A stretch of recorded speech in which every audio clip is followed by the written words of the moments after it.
எருசலேமில் கோவில் அர்ப்பண விழா நடந்து கொண்டிருந்தது. அப்போது குளிர்காலம். கோவிலின் சாலமோன் மண்டபத்தில் இயேசு நடந்து கொண்டிருந்தார். யூதர்கள் அவரை சூழ்ந்து கொண்டு, இன்னும் எவ்வளவு காலம் நாங்கள் காத்திருக்க வேண்டும்? நீர் மெசியாவானால் அதை எங்களிடம் வெளிப்படையாக சொல்லிவிடும் என்று கேட்டார்கள். இயேசு மறுமொழியாக, நான் உங்களிடம் சொன்னேன், நீங்கள்தான் நம்பவில்லை.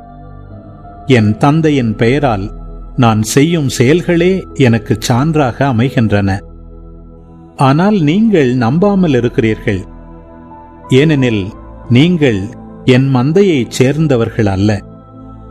என் ஆடுகள் எனது குரலுக்கு செவிசாய்க்கின்றன.